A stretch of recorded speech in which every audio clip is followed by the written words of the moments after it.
గౌతమ్ కవిత మీడియాతో చిట్చాట్ చేశారు. 25వ తారీఖున కొత్త పార్టీ కవిత పెట్టబోతున్నారు కాబట్టి ఈ సందర్భంగా మీడియా వాళ్ళు కలిసినప్పుడు ఆమె మీడియాతో ఇంటరాక్షన్ అయ్యారు.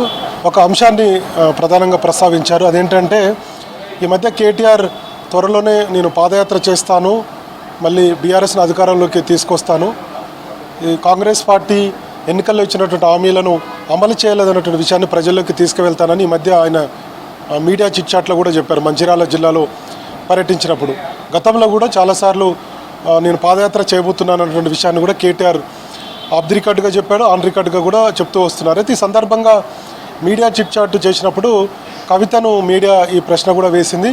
కేటీఆర్ పాదయాత్ర చేస్తానని చెప్తున్నారు కదా, దాదాపు 10 ఏళ్ల పాటు బీఆర్ఎస్ అధికారంలో ఉంది అన్నటువంటి విషయాన్ని ఆమె దగ్గర ప్రస్తావించినప్పుడు కొన్ని కీలక వ్యాఖ్యలు కవిత చేశారు.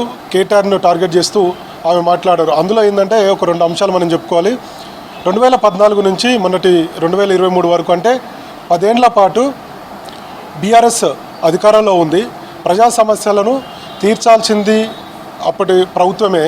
అయినప్పటికీ ఇప్పుడు పాదయాత్ర చేస్తానని చెప్పి కేటీఆర్ చెప్పడం అంటే ఇన్ని రోజులు ప్రజల్లోకి కేటీఆర్ వెళ్ళలేదు కాబట్టి ఇప్పుడు ప్రజల్ని చూసేందుకు వెళ్తున్నారా? ఎందుకంటే 10 ఏళ్ల పాటు అధికారంలో ఉన్నప్పుడు నిత్యం ప్రజలలో ఉండాలి, ప్రజల సమస్యలు తీర్చాలి.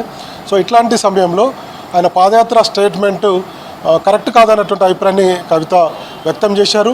10 ఏళ్ల పాటు అధికారంలో ఉన్నటువంటి వ్యక్తి ఇప్పుడు మళ్ళీ పాదయాత్ర చేస్తాను అనడం ఏంటనేది ఆమె ప్రశ్నగా మనం అర్థం చేసుకోవచ్చు. ఇంకొక వైపు 10 ఏళ్ల పాటు ప్రజల మధ్య బీఆర్ఎస్ లేదు కాబట్టి ఇప్పుడు పాదయాత్ర చేయబోతున్నారేమో అంటూ ఆమె కొంత వ్యంగ్యంగా కేటీఆర్ పాదయాత్ర స్టేట్మెంట్ను ఆ స్థాయిలో విమర్శలు చేశారు. సో మొత్తానికి ఇప్పుడు అటు బీఆర్ఎస్ వర్గాల్లో ఇది పెద్ద చర్చకు దారితీస్తుంది. ఎందుకంటే కేటీఆర్ పాదయాత్ర చేయబోతున్నారనేది బీఆర్ఎస్ వర్గాలు కూడా చెప్తూ వస్తున్నాయి. త్వరలోనే అంటే 2028-29 ఎలక్షన్ ఉంటే అప్పుడు ఎలక్షన్కు ముందు ఖచ్చితంగా ఒక 1 year ముందు కేటీఆర్ పాదయాత్ర చేసేటువంటి అవకాశాలు ఉన్నాయనేది గత కొన్ని రోజుల నుంచి కూడా బీఆర్ఎస్ వర్గాల్లో చర్చ జరుగుతుంది. కేటీఆర్ కూడా చాలాసార్లు ఈ అంశాన్ని ప్రస్తావించారు.